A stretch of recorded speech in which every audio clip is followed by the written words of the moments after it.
learned that JVB loves him last year, and we couldn't let him go away, so he had to come back. So he does a great job down there, and the girls that we got last year, and I'm sure the girls that we're going to get next year, I mean, we saw a lot of progress throughout the season, and you know, girls that we got from last year, so thank you very much. Coach Radigan is always the glue between all three teams.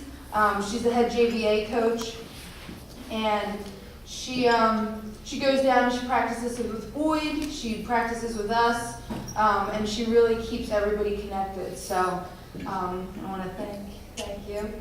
And Haley, thank you so much for your help this year. She came out, she volunteered, she let me know that she went to Penn State for the first semester, and she was coming back home, and she emailed me and asked if she could come and help out. And I think that she played a huge role this year. She helped us across the board, and then she really stepped up and she became Coach Radigan's assistant this year. And I know that Boyd can probably attest, it's tough being the only coach on the sideline, so I think she did a lot to help out Coach Radigan with GVS. And then last but not least, I want to thank the Boosters program. You know, all the hours that you guys put in behind the scenes, like tonight, senior night, the crossover night, concessions and pictures and everything.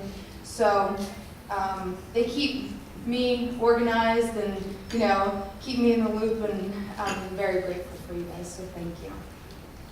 All right, so let's bring up the players. Seniors, Annika Gusick.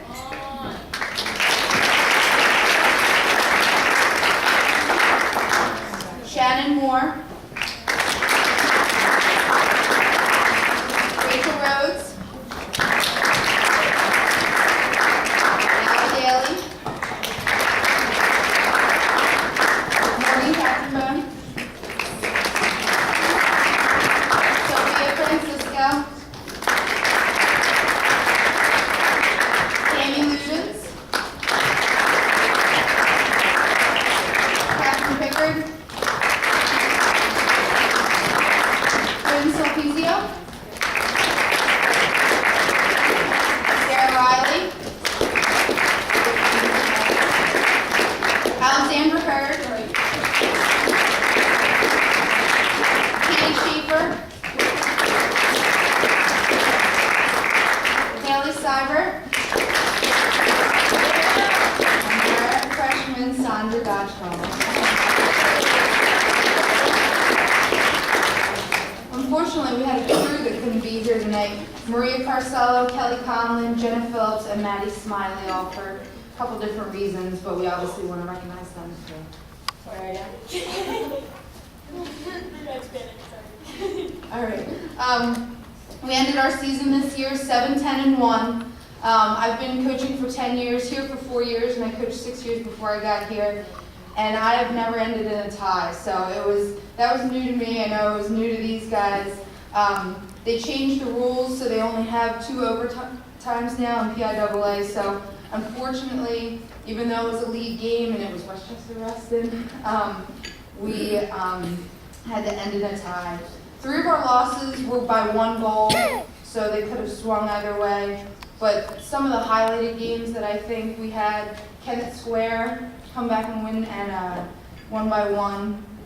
Upper Marion won in overtime, and Downtown West when we came out and crushed them in that first half. So the other great times that I think these guys had: senior practice on St. Patty's Day, dressing up, the senior dinner, and then I think the girls really got to bond at the sleepover at Sally's house. So the girls came to practice and worked hard every day, both physically and mentally. They were competitive in drills and game situations and brought a lot of ideas to the table when they talked about strategies for each game. I believe that this started with the 5 seniors that we had on the team. So right now I'm going to take some time and talk about these girls and what they brought to our team. First senior I want to talk about is Annika. And I think she is the definition of a team player. Annika only started playing lacrosse her freshman year. and spent her freshman year and sophomore year on JV. Last year came up to JVA, and this year made the varsity team. There were 2 or 3 other girls that started out playing in 2013 with Annika, but Annika was the only one that stuck with it for 4 years. And I think that had a lot to do with her strong moral principles that she has, and really what she brought every day. She picked up the game very well for only playing in high school, which is not easy, seeing that a lot of these girls at Chester County, Delaware County would start playing in kindergarten, 1st, 2nd grade. So Annika got into a handful of games this year. She scored a goal. She always did what the coaches asked for on the attack end, and she learned the strategies of the attack end, moving, cutting through, and redefending all the way to the restraining line. I think that her season was summed up really in the last game, because at Avon Grove, we had talked about bringing energy to each game, and we had talked about it throughout the season. And Annika showed this throughout the entire game of Avon Grove. If you looked, you could see Annika jumping up and down about 1.5 foot off the field after Kay scored one of her goals. And her teammates brought that up at halftime. Those are just some things as a coach that, it really, it makes your heart explode almost. Because Annika showed a real love for her team and the success that everyone else had, as well as herself.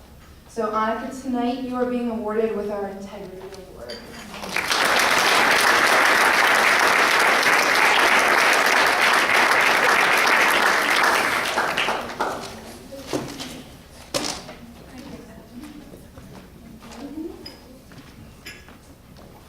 All right, next up, like I said, I've been coaching for 10 years, and I've never met someone more unselfish as a person or player on the team than Allie Daly.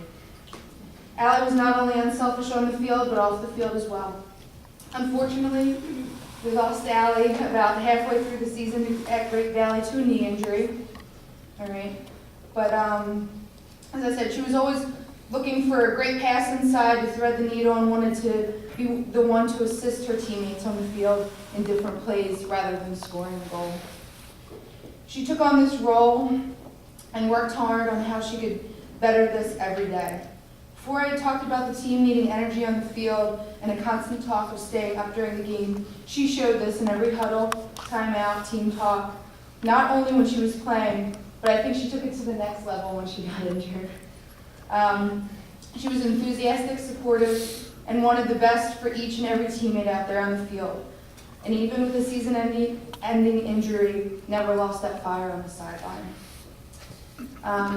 So Allie is taking home our altruistic award, which is being selfless.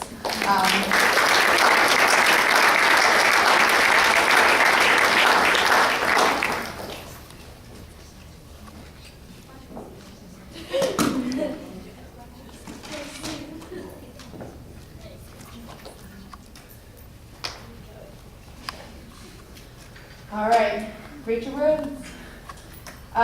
There's no doubt that Rachel was the leader of our defensive end. This was Rachel's 2nd year as a captain for our team and deserved every bit of it. She was a force to be reckoned with on the defensive end with her never say die attitude and her 110% effort at all times. Her communication to her teammates was positive and constructive, and she had the courage and strength and the grit back there to keep everybody up. She was honest and hardworking and brought nothing but her A game to practice and game every day. She wanted nothing but to win and help her team do that. She was like an extra coach out there on the field and helped tremendously in communication, not only with the defense on the field, but the entire team at practices and huddles and in the social setting. We are pleased to let you know that Rachel is winning our Viking Award.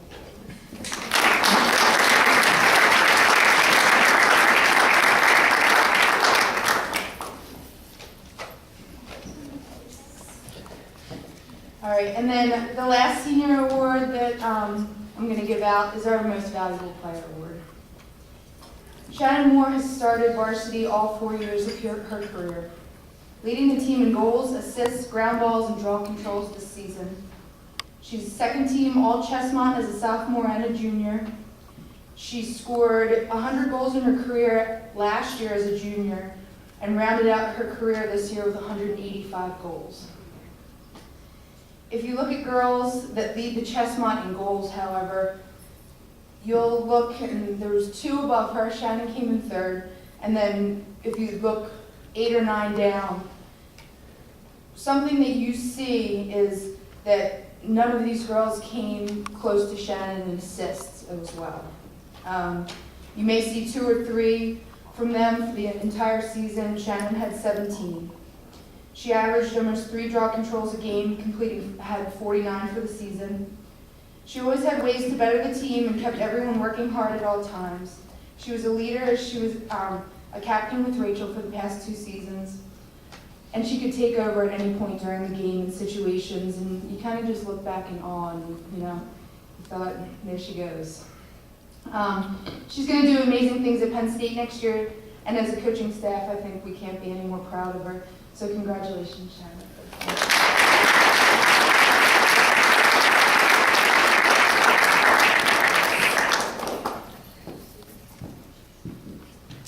All right. So I think that these girls know they came together this year really as a cohesive unit. We had a lot of team talks and we had ways that we could work around things. But I sincerely think that everyone standing up here today became the ultimate teammate, which we had talked about in the beginning of the season. And in the beginning of the season, we asked the girls to write down what they think a teammate is. Watching over other players to learn from them, asking questions, cheering on teammates, paying attention, communicating, supporting each other. And I think that they really, really understood and took that in and used it this year. All of these things were needed to complete the team, whether a player on this team was used off the bench, at practice, on the sideline, and we're taking the experience they learned at varsity practices on Saturdays and in games, and taking it and swinging to the JV A games and helping them out. It's tough because varsity is not always equal playing time, so you do learn a different role than you may have at JV level and in middle school levels.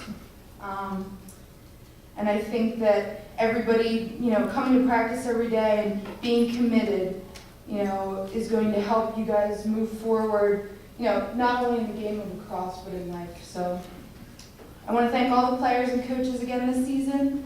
And I truly believe that the communication and honesty, the team commitment and morale that you guys reached this season, with the good times and the bad times, will help you guys grow and progress, not only as players, but as people. So, nice job, ladies.